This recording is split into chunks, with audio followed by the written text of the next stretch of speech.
Hey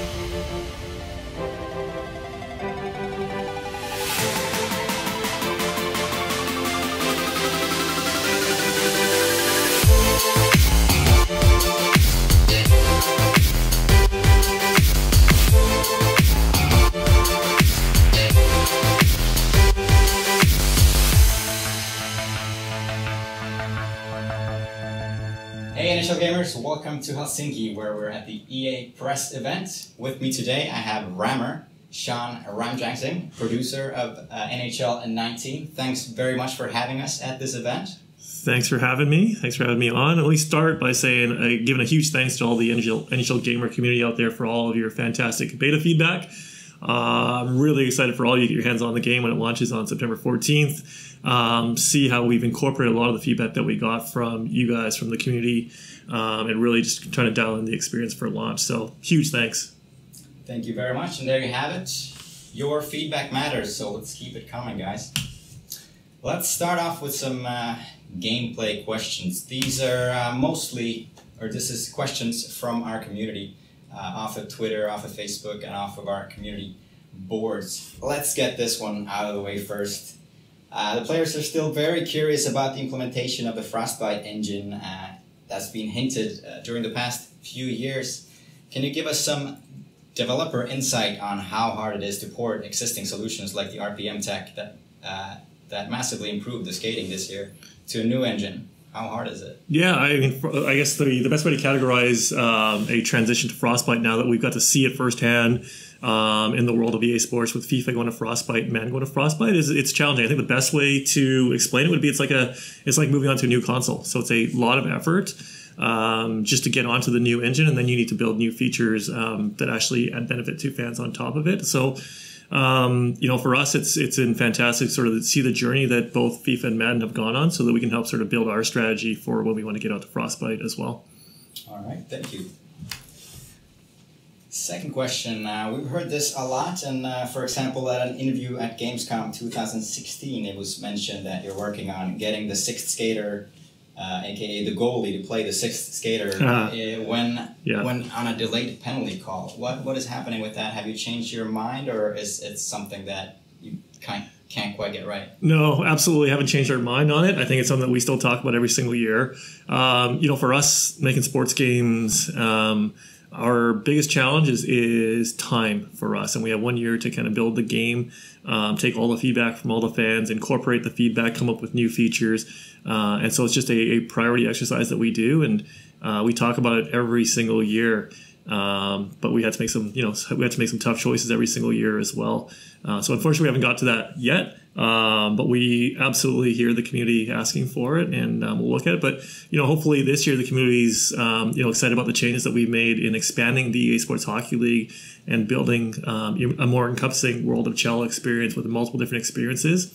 As the community knows, the EA Sports Hockey League, in my opinion, is one of the greatest experiences that we have in the game because of the online team play, the social competition aspect of it, and by building out the World of CHEL and the multiple different experiences, I feel like it's going to lower the barrier of entry into the EA Sports Hockey League experience, into that kind of ecosystem of the World of CHEL, and hopefully give people multiple ways to play, and a lot of those players will hopefully end up playing in the EA Sports Hockey League, which is only going to make the competition, the EA Sports Hockey League, better as well. So, when we look at features like the goalie going to the bench, and how many people are really going to appreciate that, we need to weigh that against how many more people may benefit from building out a World of CHEL experience and strengthening the ecosystem around the EA Sports Hockey League.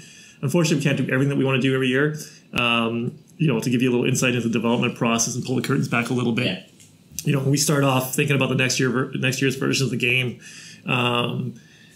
if we can, hypothetically do 10 things in a single year, our list to do starts off about 110. And then we have to pare it back and pare it back and pare it back based on the feedback that we're getting, based on how we prioritize, based on the amount of time that we have to actually execute against the features and polish the features so that they're in a good shippable state for the time that we launch. So pre-pro, for us, the conceptual stage is a fun time of year for us because we get to whiteboard everything that we want to do. But it's also, as a producer designer, it's also a painful part of the process too. And we have to let go of some of the things that we're super passionate about, and we know that our community is super passionate about as well. All right. So we've heard a lot of feedback from the NHL 19 beta, which really appreciated the fact that you could play both 6 versus 6 and 3 versus 3 at the same time in EASHL. So the teams could rotate between the two locker rooms whenever there was a surplus of players.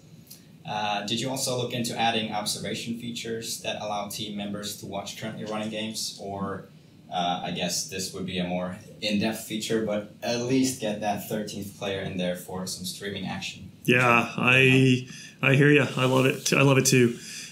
Same thing, just like the previous answer around just kind of prioritization, and being able to do a finite amount of things in a single year. With the growth of streamers and YouTubers, and wanting to enhance the viewing experience, I think it's absolutely something that we're looking at moving forward. We talk about it we talk about this every single year. Yeah. There'll come a time when we spend the time to actually invest in it. But right now we want to make sure the experience around the esports hockey, around the World of CHEL, around the other modes that we have in the game are as dialed in as possible, before we branch out into kind of the spectator piece of it. But absolutely on the roadmap for us. Yeah. Fingers crossed, guys. Yeah. Next year.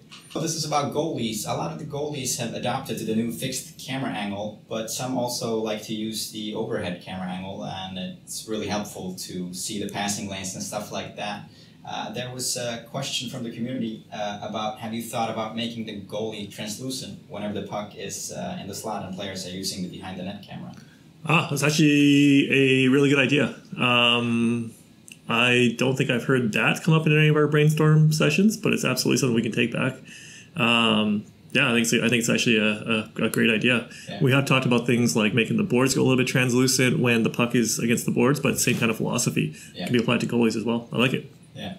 Sometimes you just, if you like to play with the close camera, then you might be blocking your own view. Yeah. So to speak. Yeah. Makes perfect sense. The next question is about face-offs. What exactly did you change for the face-offs this year around? At least last year, you were able to kind of fake in the face-off circle where you would hold a forehand stance and quickly switch to backhand and win it on a backhand. Did you purposefully remove this, or how did you tweak the face-offs? Yeah, face-offs are an interesting one. We're always looking to try and balance face-offs and making sure that there's always a winner for the different actions, but also making sure there's a counter, so that a lot of strategy going into the face-off. So we really tried to dial in the face-off strategy this year.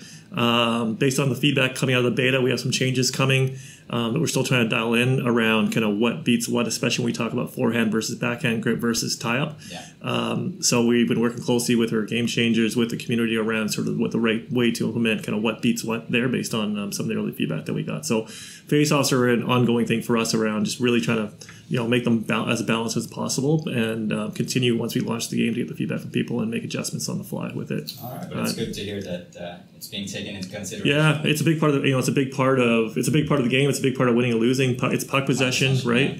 Yeah. Right off the start. So it's important for us to get that right and make sure that people feel like they have a fair chance of winning faceoffs.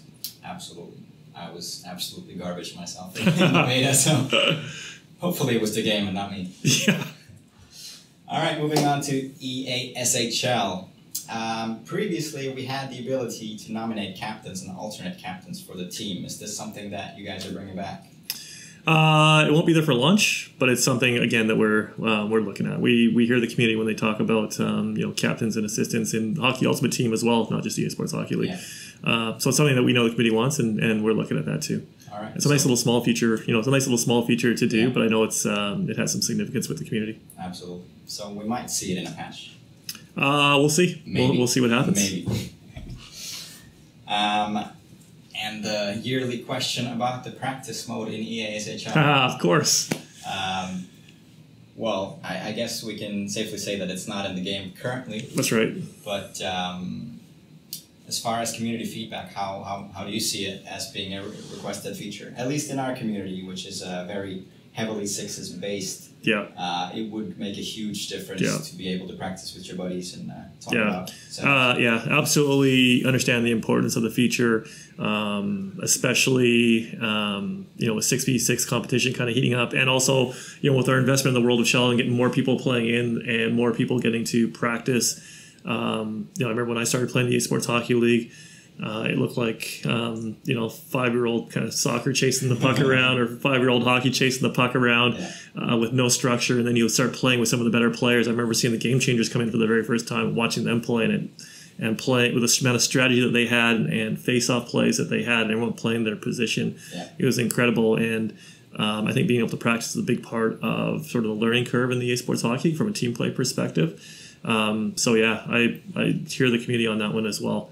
Again, this year we made a big decision to really try and build out the experience around the EA Sports Hockey League with the World of CHEL, and with the goal of getting more people in there and more people excited about the opportunity to play in the EA Sports Hockey League and lower that barrier of entry in.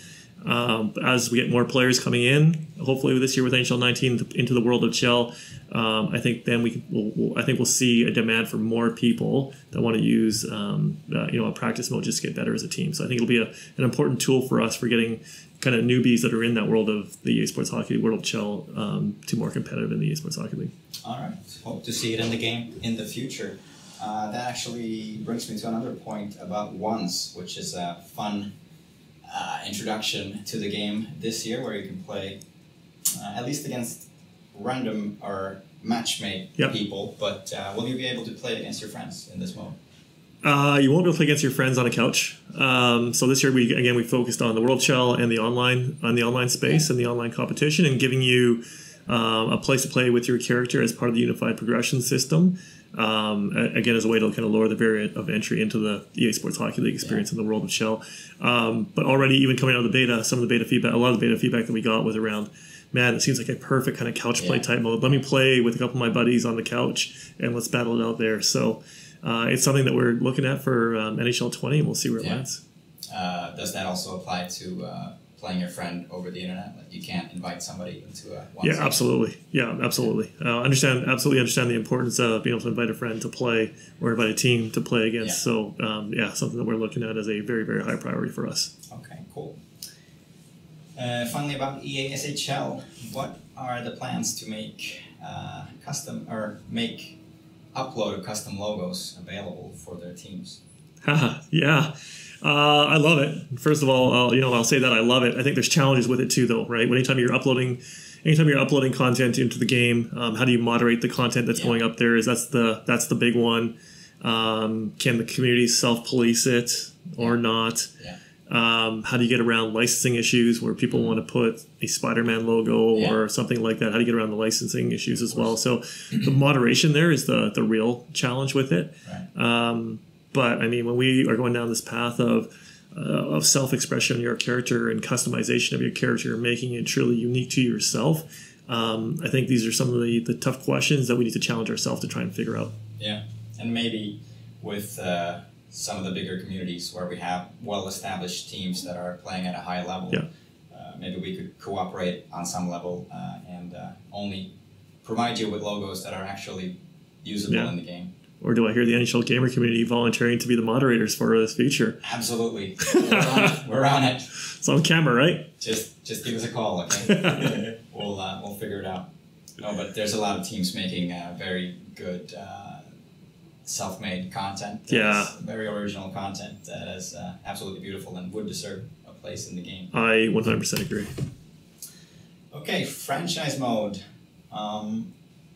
This question is about the old Reebok style jersey and now the new Adidas ones.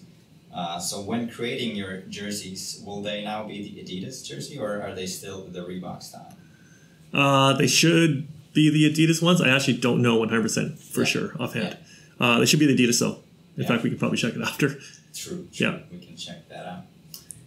Aside from the overhaul of the amateur scouting and the inclusion of all new pro scouting, what other changes have you made into franchise mode that maybe hasn't been talked about? Those are the big ones, and I think as you play through franchise mode, you'll see our producer that's working on franchise mode right now is a dialed in kind of hardcore franchise guy who plays all different franchise modes, all our sports games.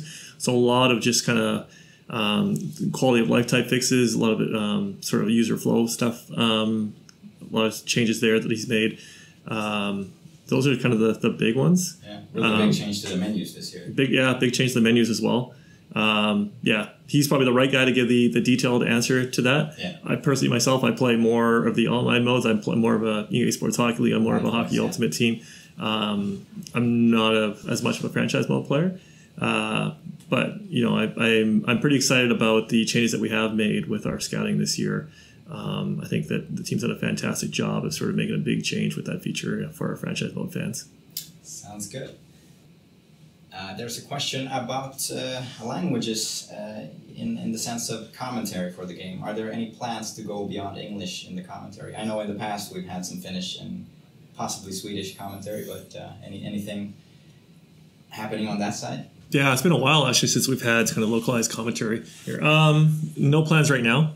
I think we assess it every single year and we look at the opportunities. But it's as you know, if you look at the way the commentary has changed in our game over the last little bit, you know, we've gone from a play-by-play and a color guy to now a play-by-play and a color guy and a third commentator, plus the arena announcer, plus now NHL 3's announcer that we added last year, plus this year Outdoor Ones kind of announcer on the big megaphone. So the complexity of adding like additional languages or support for different languages for speech is becoming more and more complex. But you know, I can promise you it's something that we look at every single year and we assess the opportunity around it. And yeah, as you said, to make it actually free flowing, there's so many things to take into consideration. Yeah. But the person who asked the question said that like FIFA has Spanish. I would love to hear some Spanish commentary. I'm not sure how much that's going to move the needle though for NHL. You never know. It's a new market. Another classic question: how about custom music in the game? Anywhere on the roadmap? Custom music is another tough one, just around more of the licensing and stuff like that. To build a feature is not. I mean, we've done it before. It's not a difficult feature to build, but getting around all the licensing issues and things like that. That's where the challenges are. So that's what's been the sticky part of implementing that feature for us. Okay. Yeah. Are there any plans to allow the user to select which rink they would like to play in? In this case, the question is about playing in the international arena. So if you play, for instance, in the Helsinki, you would have a bigger rink. But to actually make that customizable so you can play in Helsinki but have a small rink. Is that a possibility, or is that something that is built into the arena model? Yeah, it's built into the arena model.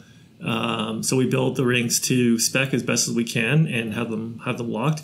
You know, when we decide to redo all of the arenas up in the future at some point, we'll probably make them a little more modular, a little more flexible, much like we do with the NHL 3's. Yeah. 3's, we took a modular approach, knowing that we're going to continue to build new arenas moving forward, and we want to make sure that the 3's kind of setup can work in all of them. So we made like a conversion kit, almost is what we called it internally. I think, you know, moving forward, we'll want to be more flexible with the way that we build arenas to allow for things like that. Cool. So for now, you'll just have to relocate your team. Now you just got to relocate to a new arena, yes. A question from the goalies. Will real-life goalie gear designs and helmets, as seen in the NHL, ever be available in the game for someone to choose from? Of course, we know that the pads and stuff like that is pretty close to reality as it is, but what about the really newest gear, and especially, of course, the masks are a big question. Yeah. I know it's about licensing, but is that something that you guys are working on or see as a priority? Or yeah, well, so we always want to be as authentic as we possibly can. So we work with the equipment manufacturers to get the latest equipment. But what we're seeing now, I mean, we're talking a lot about self-expression with NHL 19. But what you're seeing now is the goalies, you know, building kind of custom designs on their pads, whether it be the team logo and things like that. So team logos, fantastic. We can, as long as the tech supports it, we can add the team logos. But if people want to put a Spider-Man logo or something like that on their pads, we get into licensing issues. Yeah. And same thing with the goalie masks. Common question that comes up all the time, and it's a licensing issue for us. And there's also a debate around who actually owns the rights to the art on the mask itself. You know, if the player pays the artist, who owns the rights to it? Do we need to go to the artist? Do we need to go to the player? Like, who can actually give us kind of pass-through rights? And then what we're seeing now, as well, is a lot of the goalie masks have kind of licensed art on them as well. And we would need to kind of navigate those waters as well. A lot of hoops to jump through. A lot of hoops to jump through, for sure. Are there new masks in the game, or will they be the same logos that we're used to? Yeah, for the most part, same logos. We spent a lot of our time this year on a lot of equipment, a lot of new kind of casual gear for the World of CHEL, for the outdoor play specifically. So a lot of the same ones will show up again this year. Cool. And this one is more of a compliment, but there were some community members who really wanted to thank you guys for updating the profile pictures in the game. So that always freshens up the game a little bit. Absolutely, yeah, I agree. It's a very easy way to make the game feel fresh and also just to keep it a little more up to date, right? Oh, that reminds me. How about updating the referees' faces?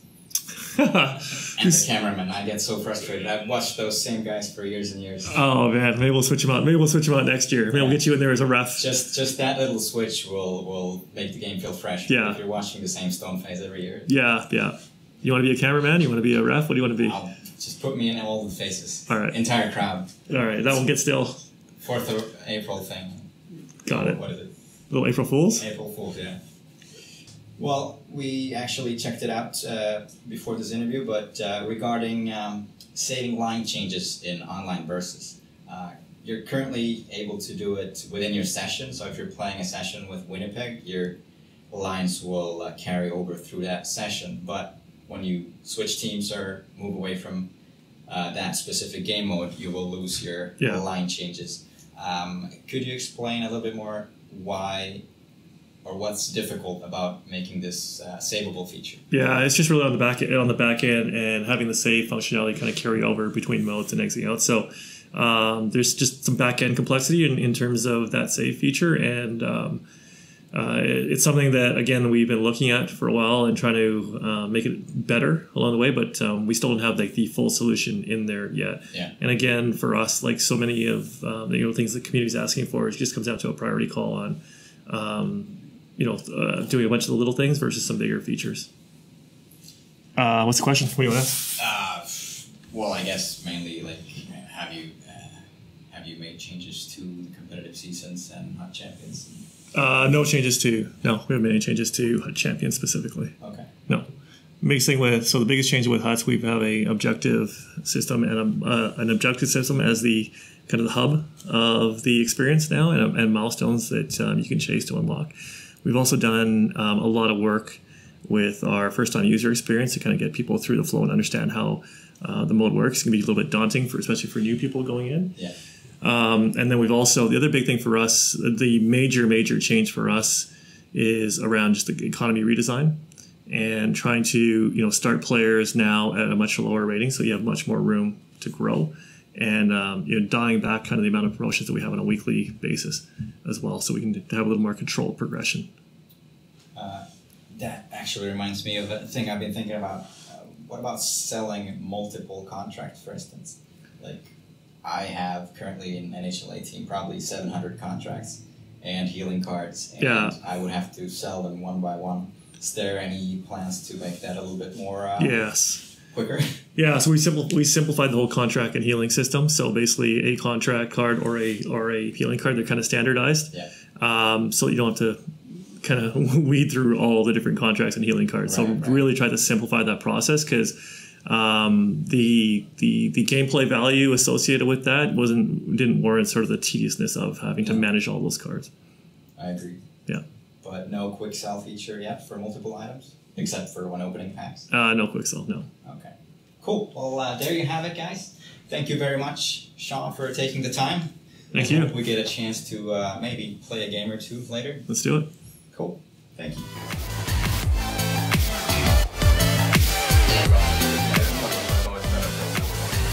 Thanks for watching this video. If you enjoyed it, be sure to hit those like and subscribe buttons. Also, be sure to check out NHLgamer.com and our social media platforms. We'll see you next time.